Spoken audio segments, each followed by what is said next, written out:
Bismillahi awalnya kalam, kepada Allah Tuhan dan Rahman wasifai wujud salatu kidam pujaan umat siang dan malam. Salawat dan salam kepada junjungan kita Muhammad, pangkatnya tinggi dunia akhirat, seratu selatan utara timur Jawa Barat. Tak putiang kahulu di bawah kiliran taji, asamulu kata dahulu tiga limbago dan terjali. Pertama sambah menyambah, kedua baso jabasi, ketiga siria jepinang.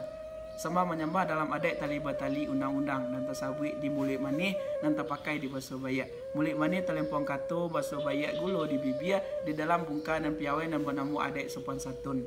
Nyato limbago dan terjali isinya adat di pusako dan bersama kita memakaikan. Sajak beraju dan usali sampai sekarang kini nanko adat pidato disambahkan. Kali lawa di Pulau Rambang, anak rusuh mati badabiah kok gawa repek ditimbang, kok doso ampun dan lebiah. Luri kaunan dari Posa Baru, di Sinan hati takabe. Minta ampun kami dahulu, jawablah salam di narape. Assalamualaikum warahmatullahi wabarakatuh. Yuk, dan sana Sula Bendang Project dimanapun berada. Alhamdulillah pada kesempatan kali ini kita kedatangan seorang kawan. Sa katiduran bana, sabaun bana. Ikonya kawan kita lah lama kita rencanakan. Alhamdulillah pada hari ko kita dapat membagi seketik mungkin terkait dari tokoh Minang, salah satu tokoh Minang yang berartikan juga pepatah Minang di situ baraja kanan Sunda mencontoh kanan menang. Kan serupa itu doh Bayu. Jadi sebelum kita jauh panjang Bayu, kita mulai dulu dengan perkenalan dari Bayu. Silakan Bayu. Inilah. Jadi kok kini kok full bahasa Minang. Full bahasa Minang. Jangan sampai bahasa Indonesia sangat lah. Konten tuh bahasa Minang. Jadi salam tadi dipersembahkan ke yang memulai. Pertama perkenalkan Dun Sanak Sula Bendang. Nama ambo Bayu. Ambo sama si Apriyadiko. Istilahnya mbak ayo. Yolah sakawan wanalo medita. Jadi alhamdulillah mau kenal sama si Abko beberapa tahun belakangan ko, dan mulai dakek bana ketika di BEM Unan. Nah, kemudian kalau kini ambo masih tinggal di Limau Mani di Padang. Dulu waktu kuliah di Unan. Dulu berarti lah ini gini mana tamek lah iya semua alhamdulillah ini lah SPT lah buat film ini sudah sejarah ini sudah halal bakal ini sudah salami mana ini sudah binatang lah si tahun puluh di sana dari fakultas sampai ke Unan si tahun puluh atau iya sudah tapi 7,5 Unan di fakultas peternakan ada ulah wisuda jadi bayar 300 banyak ya. Bisa main lain tak cerita motor lain. Online sih lain tak. Nah jadi dulu waktu kuliah, ambo kuliah di Fakultas Teknologi Pertanian, jurusan Teknik Pertanian, bersebelahan sama Fakultas Peternakan Unan. Mungkin itu saya perkenalannya. Itu saya perkenalan. Namu lah sampai tadi. Kalau mereka lah. Namu pertama tadi. Asal. Oh asal. Kalau asal ambo asli Solo, tapenya di Nagari Aye Batumbua, kecamatannya Gunung Talang. Nah di situ tuh kalau Dun Sanak nio mendaki Gunung Talang, tuh via Aye Batumbua tuh serancak-rancaknya mana tuh view-nya. Yo, kan? Promosi itu. Yang belum pernah Gunung Talang. Siapa pernah? Alah pernah sekali. Gunung mana dulu? Tapi lu sampai Gunung Talang lah ke Singgalang. Oh ke Singgalang. Oh. Mantap. Ya, yuk lah ya Bayu untuk kenalan ya. Itu di sana di nama kawan kita ko Bayu dari Solo ya.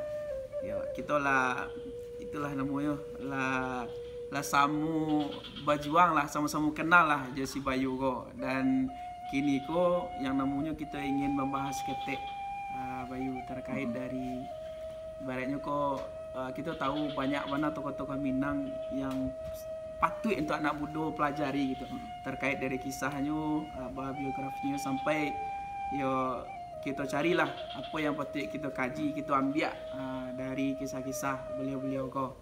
Dan kesempatan kali ko kita agi asyik namu beda tokoh Minang untuk gini ko di agenda kita ko. Jadi kita cuba buka kulit nampak isi lah, walaupun mungkin ndak kata kaki mana segala isinya apa yang tidak kulit lah kita buka untuk kita bersama itu. Yuk, jadi di sana tanpa malam-malamuan dan Bayu kayaknya lah siap lo akan bagi tahu gitulah ibaratnya terkait dari Buya Hamka go, dan tentunya banyak mana pelajaran yang bisa kita ambil nantinya. Ya itu ya Bayu, mungkin bisa Bayu sampaikan lah dari Buya Hamka go, biografinya mulai dari keteknya mungkin kok sampai remaja kadang dan apa-apa sih yang lah beliau kok kerjakan selama masih hidupnya. Mungkin itu ya Bayu. Diserahkan saya ke Bayu langsung di sana. Jadi di sana Solo Bendam kok karena khusus penonton Sumatera Barat nak layak awak ko sadonyo bersyukur bahwa Sumatera Barat kok kalau kecil orang dulu nak mungkin siap tahu kan karo orang Minang pasti ujung-ujungnya nyu akan menjadi tiga bagian saja. Kok dak ka jadi ulama, kok dak tu ka jadi cadia pandai, kok dak tu nyu ka jadi perantau yang sukses. Orang kayu gadang bahasa awak. Jadi antara yang tiga kok pilih lah. Yang orang Minang kok gitu kan memang betul ada. Apalagi kalau awak tarik dari zaman-zaman awal kemerdekaan, pra kemerdekaan, ketika kemerdekaan sampai pasca kemerdekaan bahkan sampai kini tokoh Minang tuh banyak banget.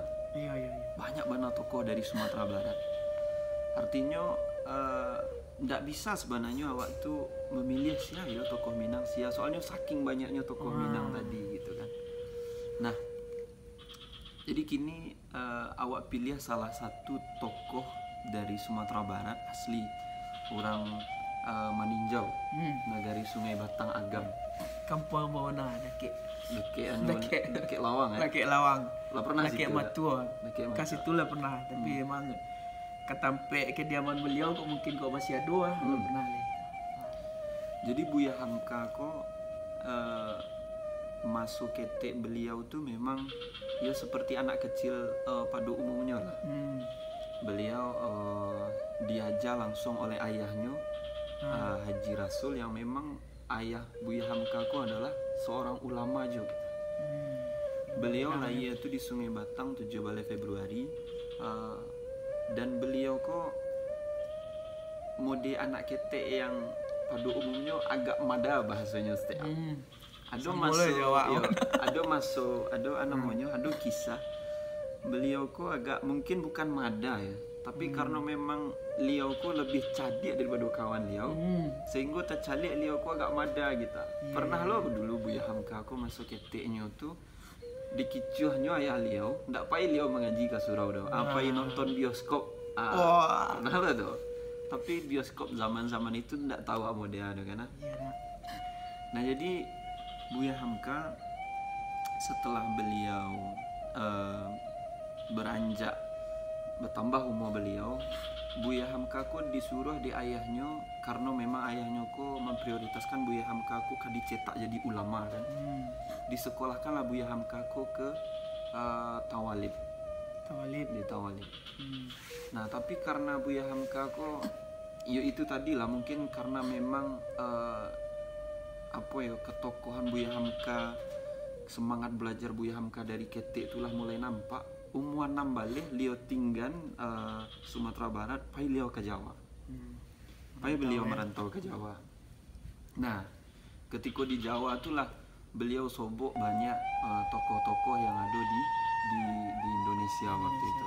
Banyak Liau sobok tokoh-tokoh di situ. Beliau belajar tentang bahasa Arab, beliau belajar tentang fikih, beliau belajar banyak tentang agama gitu. Nah setelah merantau ke Jawa, ke singkat sewa di sana, beliau balik ke Sumatera Barat untuk maja di Tawali balik. Tapi beliau ditolak karena apa? Mungkin banyak orang yang ketika itu menganggap bahasa Arab Buya Hamka ko alun fasih benar. Kemudian ilmu agama Buya Hamka ko kalau untuk maja alun cocok lah. Nah tapi Buya Hamka ko karena memang semangat belajar Buya Hamka ko dari ketek itulah luar biasa. berang beliau ketika beliau dianggap bahasa Arab kurang lancar, beliau dikecian alun berkompeten jadi guru karena beliau tidak punya zaman itu mungkin alun punya sertifikat lah, alun punya ijazah, alun punya bukti tertulis bahwa beliau kok memang bisa untuk dijadikan tenaga pendidik atau pengajar kan. Berang beliau. Nah ketika beliau berang tuh apa yang beliau lakukan?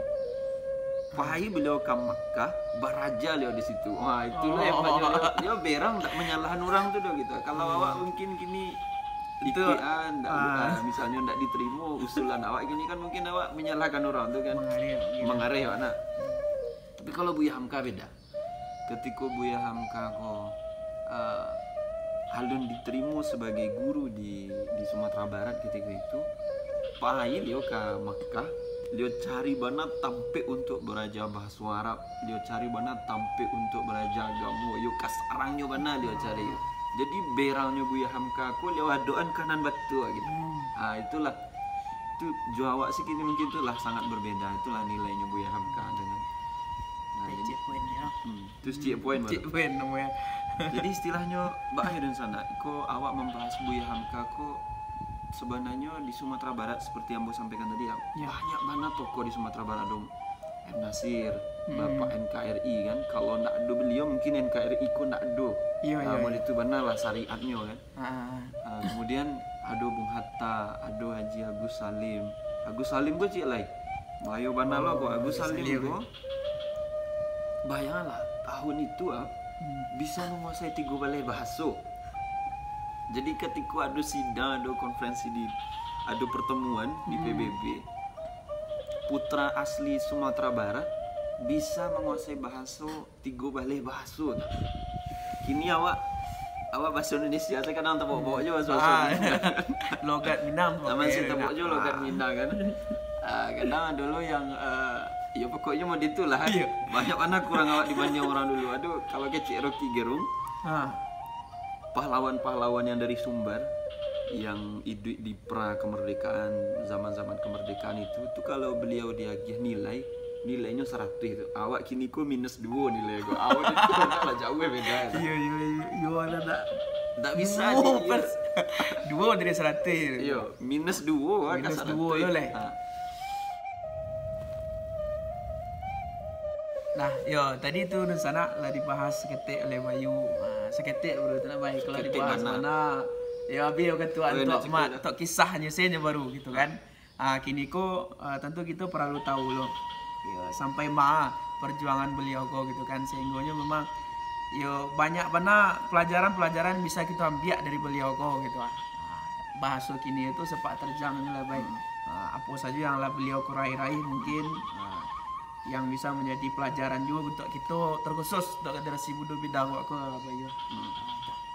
Ditaruhkan ke Bayu. Jadi Buya Hamka kok kalau dihitung peran untuk namu cie Buya Hamka kok itu banyak banget peranan dia ambil. Banyak banget, bukan makan tabu jure-ure ya. Bukan. Kalau lagi nih punya banyak peran kan awak namanya jangan-jangan. Pokoknya Buya Hamka kok satu tokoh yang memerankan banyak peran. Beliau kok yang pertama mungkin kalau masyarakat Indonesia mengenal ketika pertama disebut nama Buya Hamka, apa nanti kan? Nanti bayang sial ya. Sini sih. Ulama. Itu pertama kan. Nah memang ulama. Ulama gadang. Iya ulama gadang lah kalau bahasa awaknya. Nah ketika beliau kok menjabat sebagai ketua MUI. Jadi beliau 2 periode menjadi ketua MUI. Nah jadi awak sama-sama tahu salah satu kisah terkenalnya Bana Buya Hamka yang beliau menjabat sebagai MUI itu adalah beliau meletakkan jabatan MUI daripada beliau mengucapkan yang ketika itu menjadi pantangan Bana adik beliau. Tuh kisahnya tuh tersohor benar. Jabatan beliau letakkan daripada beliau melanggar prinsip pribadi beliau surang kita. Waktu itu mengucapkan selamat Natal ya. Nah jadi beliau ndak udah mengucapkan selamat Natal sehingga beliau letakkan lah istilahnya kan kalau bahasa awaknya aden pada menyambut ikut dan tinggal jabatan kalau kita. Kamu itu. Kalau kini awak kan Baal lah. Banyak tokoh-tokoh, ndak sabit tokoh lah. Mungkin awak pribadi pun Iya, iya. terlalu jauh lah. Makanya ndak salah kalau nilai Buya Hamka aku 100, awak minus 2, ndak salah tuh gitu. Emang betul begitu kan. Iya, iya. Jadi itulah salah satu peran beliau yang memperankan diri beliau sebagai ulama di negeriku gitu. Nah, kemudian selain beliau ulama, beliau kok adalah pengajar. Bahkan tidak hanya sekedar pengajar, beliau kok guru besar. Beliau diagih gelar doktor dari Universitas Al-Azhar. Bayanganlah, beliau kok orang istilahnya kalau bahasa awak, beliau kok kan tidak melalui pendidikan formal, Pak. Betul. Istilahnya beliau tidak pernah sekolah. Tapi beliau diagih gelar penghargaan doktor dari Al-Azhar. Apa kira-kira cara itu? Sekolah indah kok. Iya. Tapi dapat gelar setinggi itu. Apa yang beliau lakukan? Ana dicaliak orang di sana. Apa yang dia buat? Hanya nyebut. Apa yang dia buat? Pak sampai begitu. Kok sampai mode itu? Nah, jadi mungkin setiap pribadi ketika membaca sia itu Buya Hamka pasti akan mengambil hikmah surang-surang.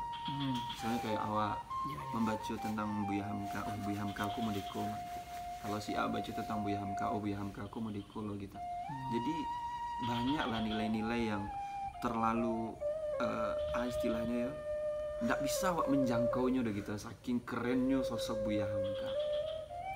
Tuh beliau kok dapet penghargaan doktor tadi itu dari Malaysia dulu tuh, dari Malaysia, kemudian dari salah satu universitas di Jakarta.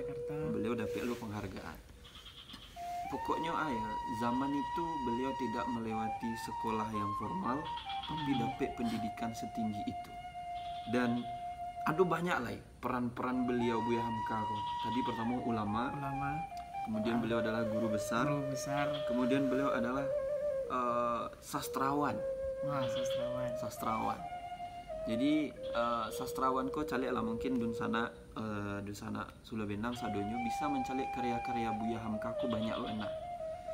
Salah satu karya beliau yang paling fenomenal kok kalau untuk bilang sastrawan tuh kan Tenggelamnya Kapal Van der Weyck. Oh iya. Sampai difilmkan ya. Iya.